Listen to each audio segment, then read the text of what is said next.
The morning sun rose quietly over the naval base, painting the horizon in the pale colors of gold and gray. Families gathered in small clusters, their laughter echoing through the crisp air as proud parents prepared to watch their sons graduate from the Navy SEALs training program. It was a day of honor, pride, and long-awaited recognition. Among the crowd stood Elena Ward, a woman in her early 30s, silent and distant. Her brown eyes scanned the rows of proud faces. Families hugging their sons, fathers wiping tears of pride, mothers holding flags close to their hearts. She was there not as a guest of honor, not even as a member of the family worth mentioning, but as the uninvited sister. Her younger brother Ethan was graduating that day, and her parents made it clear she was not welcome. They had told her the night before, in the same cold tone she'd grown used to. "You can come if you must, but stay in the back. Don't make a scene. This day isn't about you." She didn't argue. She hadn't argued in years. The last time she did, it had cost her everything. Her family, her peace, and her place at their table. Years ago, Elena had joined the Navy against her parents' wishes. Her father, a retired commander, had always believed military life wasn't for women, especially not his daughter. "You won't last a month," he had told her. "You're too soft." He was wrong. But when she was forced to leave the Navy after a medical discharge, no one saw the truth. They saw failure, not survival.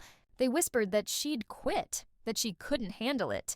She tried to explain that her transfer to the Air Force wasn't a step down but a new mission. But by then, her family had stopped listening. So she stopped talking. Now, standing in the back row, wearing a simple gray suit with her hair tied neatly, Elena looked every bit the silent shadow her family expected her to be. But behind that silence was a story no one in that field knew. A story written in courage, blood, and unbreakable will. The ceremony began. Rows of graduates stood tall in their crisp uniforms, eyes forward, hearts pounding. The Admiral walked across the stage, saluting each new SEAL in turn. The crowd cheered with pride and applause, but Elena felt none of it. Her mind wandered back to the years she spent fighting battles no one saw. Afghanistan, Yemen, Syria, names that still echoed in her dreams. She'd led missions where communication was cut off for days, where survival depended on her ability to think, to lead, to command. She had saved lives. Men and women who never knew her real name, who only knew her call sign, Falcon 6. But none of that mattered to the people sitting a few rows ahead, her parents, her brother, her relatives. To them, she was the girl who dropped out. As the Admiral reached her brother, her parents stood proudly, beaming. Cameras flashed. Applause thundered. The Admiral pinned the insignia onto Ethan's chest and shook his hand firmly. "Congratulations, Lieutenant Ward," the Admiral said.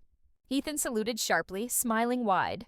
And then, as the Admiral turned to move on, his gaze fell on the back of the crowd, on her. At first, he froze. His expression changed from polite command to quiet shock. His eyes narrowed, studying her face, and for a moment the entire ceremony seemed to slow down. He handed his clipboard to the officer beside him and began walking, not toward the next graduate, but toward the crowd. Whispers rippled through the rows. Cameras stopped clicking. "Is he going to someone in the audience?" someone murmured. Elena felt her heartbeat quicken. She didn't move. The Admiral stopped in front of her, the crowd parting like a tide. He stared for a long moment, then straightened his posture. "Colonel Ward," he said, loud enough for everyone to hear. "It's been an honor." And before anyone could react, the Admiral saluted her. The world went silent. Every head turned. Every whisper died. Ethan froze on stage, confusion written across his face. Her father's proud smile vanished. Her mother's hand dropped from her chest. The Admiral's voice carried across the field. "I didn't know you were here, ma'am. We should have reserved a seat in the front for you." Elena said nothing. She returned the salute slowly, steady, calm, dignified.